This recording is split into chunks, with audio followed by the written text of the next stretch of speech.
So I'm from TechCrunch. It's a tech blog with 4 million readers. Awesome. Lots of geeks and I am one of them. awesome. Awesome. Have you read TechCrunch before? Yes. Oh, cool. Cool. They'll be excited about that. So I just bought one of the replicas of the Tron costumes for the motorcycle outfit. And I noticed it didn't look a lot like Cora's. It doesn't have the cutout, but which is super hot. And I was wondering, just if you could tell our audience a little bit about what it was like to design costumes for Tron, anything you can share. Well, first, I will admit that I am a complete and total gearhead and a techie. And for me, it was so exciting to be able to not only design costumes that are gorgeous and beautiful and everybody wants to have them, but to do costumes with practical lighting in them, which has never been done before to this degree, and figure out how to actually make that happen was so, for me, I couldn't wait to get my hands on it. I was like, this is gonna rock. You know, we get to go find a technology that no one's ever really used before and figure out a way to make this work in our suits. And that started with searching far and wide of what actually was out there that could work, and there was nothing. We couldn't find anything.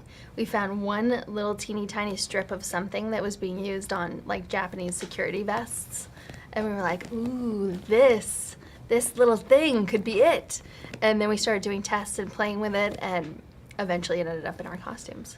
Very cool. And I read that the actors had to be compressed in like through corsets, or how was that done? Each costume is different, but the biggest compression issue was for our sirens, the white costumes, the girls in the armory that come out.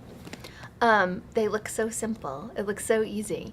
But you take these beautiful model figures and then we have to build them up because we are putting on barrier suits and wiring harnesses and all this stuff. So you take these beautiful girls and then you're adding inches to them. So before we would dress them, we put them in foundations that would squeeze them in to compensate for the layers that we were putting on them. Well, it looks fantastic. That's pretty cool. They suffered for it, trust me. So for all of the folks who are looking to dress up in a Tron costume next year for Halloween, yes, it's kind of impossible to do what you've done, but what do you suggest? I say don't try this at home. You're gonna hurt yourself. No, I would say, you know, there's even more technologies out there than there were when we started 2 years ago. And there are things that are much more accessible. And say get on the internet and start seeing what's out there for you. But to actually power something with electricity is a little dangerous. So you might want to go with like a little reflective tape instead. Great. Go see your local 3M dealer at Home Depot.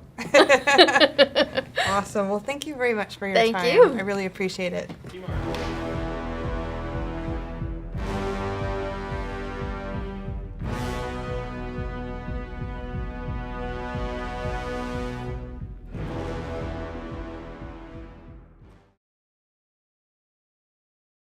So a lot of people love the Tron style, and I think your scene in the movie definitely embodies the style of Tron. What advice do you have for people who want to look a little more Tron, or maybe wear, like for example, your outfit was fantastic. What can they do? I think that you can always start with a corset and then get a white latex onesie. And then maybe you could paint on some lights or get a big pair of white heels, put your hair up in a big bun, bleach it out if you want, if you really want to go for it.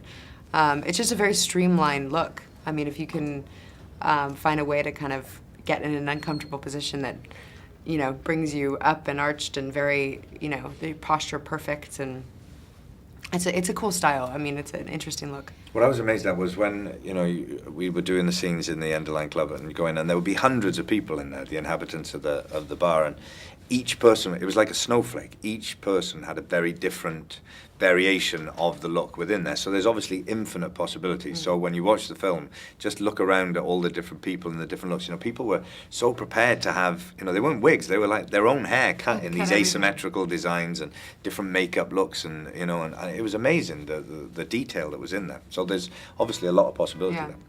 And I saw that your heels, the heels you wear in the movie, are for sale. That's pretty cool. Are. Yeah. Yeah, actually. So they made replicas. They did. They have shoes that light up, and the whole. I've seen a few of them. I actually randomly met the designer in New York, and he showed me a bunch, and they looked so beautiful. Cool. And I have from one of our readers. They have never seen Tron, and I think their name is Gamma. Gamma. And yeah, and so they said, you know, what do I expect if I'm seeing Tron for the first time? It looks like Dune or maybe Running Man. I would definitely pay money to watch a deathmatch motorcycle race. So. Well, if you've never seen any of Tron, if it's your first introduction to the world of Tron, it's going to be quite an extraordinary visual experience, but also a sound experience. You know, Daft Punk have done the soundtrack, and I think it's one of the greatest soundtracks I've ever heard.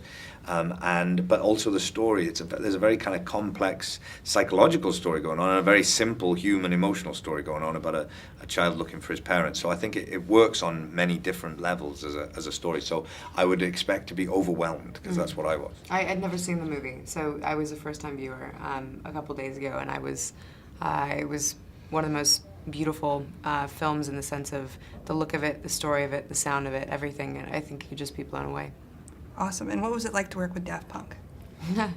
To have Daft Punk as my house band was a great experience. I remember standing on the top of the platform in the club and dancing and looking across, and Daft Punk were playing music for me to dance to, and that was one of the unforgettable moments of the whole experience for me.